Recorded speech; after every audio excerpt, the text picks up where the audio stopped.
Thinking about starting a YouTube channel? If so, you're definitely going to want to stick around for this video because I am going to share with you today my own experience of creating my baby channel. By baby channel, I also don't mean that it's a channel about babies. It's not. It's just a baby channel in the sense that it's young and it's little. Hi, I'm Jeanette, the North End coach, and I am so glad that you have joined me here today. So, why did I start a channel? Well, I started a channel because I also have a baby business. Again, not about babies. I have a company called North Dawn Coaching and Consulting, and in my business, I help mid career professionals who find themselves stuck, maybe describing themselves in the course of a mid career crisis. And I help them to get to the other side of that. So get rid of the anxiety and the dread. And I hate this job sort of feeling to calm and confidence and a whole new outlook. So I wanted an opportunity to find more of my people who are interested in those topics. And I thought YouTube is a great place to do that because I can, share my expertise, my experience with other people. At the same time, I can, share a little bit more about me in video. And so potential clients down the road have a chance to get to know me and, consider if we would be a good match before, committing to anything in a professional relationship. So that was the basic idea. And then as I really learned more about YouTube and the opportunities out there, one of the things that I learned about was just what a great space it is for content creators in general. It's a growing space. But in particular, it's a great space for content creators who are 40, 50, 60, 70, 80, older Gen Xers like myself to bring content out there to people who want to see people that look like them, who have, common experiences, life experiences, both in the past. So some of the things we might be nostalgic about, like, do you guys remember Bubble Yum? It's a big thing when I was in elementary school. Anyway, things small like that to, shared frustrations and life experiences. Generally, people are wanting to find more people in the same circumstances. And so for content creators like myself, it's a great opportunity because there aren't that many. So it's a wide open space. So I learned about that opportunity, and then I learned also about the concept of YouTube monetization, which essentially means that once you meet certain criteria, which I'm not at all close to meeting at this point, but once you meet certain criteria around the number of subscribers that you have and the number of watch time hours that you have, YouTube will invite you into the AdSense program. And it's in that program that they will share from some of the ad revenue of the videos that are running on your channel. Now, I didn't know this, but even before you're monetized, YouTube is running, well, has the opportunity, if they choose to run ads on your content. And and of course, you're not sharing any of that because you're not in the program yet. But I've actually seen that happen on a couple of my videos that have been more popular than others. I've actually seen YouTube ads run there. So anyway, once I heard about the monetization opportunity, I thought, oh, well, that's not a bad thing either, because while I'm pursuing my first goal of, getting the word out about me and the work that I do and my expertise and my experience, I can also, simultaneously pursue the goal of monetization because it's really about the same thing, getting to the people that would be interested in me and my content. So that is one of my goals that I have set forward.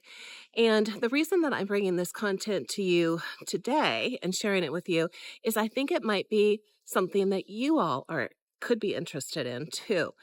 And the reason I'm thinking that is that when I have done some of my videos that are about tiny houses and slow travel and decluttering, you all have been very interested in that content. And what that content has in common with the mid-career crisis is it forms like an alternative to, getting out of the current career experience into something that could be a lot more inviting and interesting.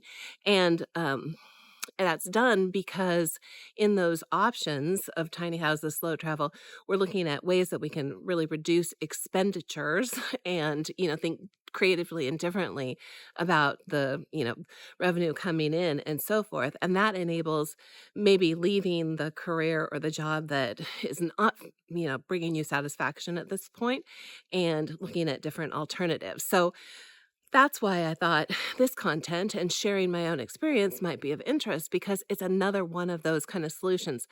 It might not be, and probably, definitely shouldn't be like jump in with both feet and quit your job and go big on YouTube, but it could be a part of the set of puzzle pieces that you have for the future. And so I just want to share from my experience of building my channel, which today we'll just talk about the highlights, and then at a future date, we'll jump in and look at more of the analytics that comes from you know the analytics that YouTube makes available to creators. So happy to share with that with you. But for right now, the highlights are: I started the channel at the end of August of this year, so 2024. So I've been creating videos on a regular basis since that point. I selected to commit to two long form or horizontal form videos per week, one in the middle of the week and one on the weekend. So typically Wednesdays and Sundays. And I also, about a month or so into the experience, started to put out short form videos, which are vertical videos. And in my case, they're all generally like 60 seconds or less. In the middle of this whole process of creating the channel, YouTube upped the amount of time that you can have for a vertical, and that is up to 3 minutes. And I played with that with a couple videos, but I'm pretty much keeping it short. Short on the shorts for now. So I have, been putting that content out on a regular basis. And I think that's one of the important things that I've learned in my research and, watching other creators is consistency is key. People describe YouTube as a marathon and not a sprint. And I think it's a marathon in the sense that you're needing to commit over the long term. So you have to have the discipline to be like, whatever you decide, if it's going to be one video per month or 2 videos per week or 5 videos per week, whatever it is that you commit to that frequency and, continue to meet up to it. So it's a marathon in that sense. I think it's also not a sprint in the sense of like we don't necessarily expect stellar results from the get-go. Like some channels have videos that hit, the right person at the right time. Well, not just one person, a lot of people. They hit the right people at the right time with the right topic and, can lead a creator to become monetized very quickly. But for the vast majority of people, it's a slower marathon sort of a pace. So committing to that regular content, and for me, focusing on content that would be appropriate for people who are in mid-career, who are experiencing a crisis. And as I mentioned, some of the alternatives to what we could do to get out of it. So some of the more solution-oriented things like about slow travel, what about tiny houses, what about these other alternatives, have been very appealing in terms of the number of views. Now, I do also commit to putting out content that's directly related to mid-career crisis, like what do we do about this crisis of confidence, or, how do we deal with office politics, those sorts of things too. But in terms of the views, the tiny house videos by far have gotten the most views, and I understand that. That's the kind of content that I enjoy as well. So I have a total of under 100 subscribers. I have 66 very appreciated subscribers. So I'm so grateful for the 66 that I have at the timing of the shooting of this video.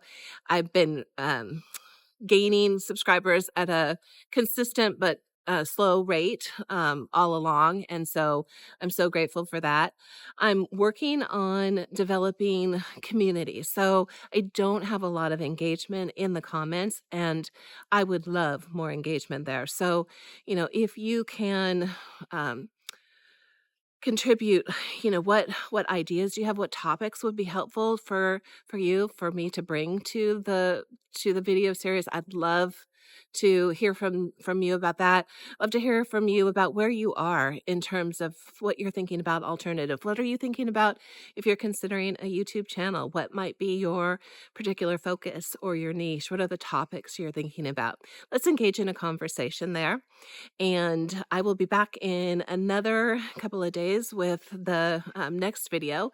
And in the meantime, do take care, and we'll talk again soon.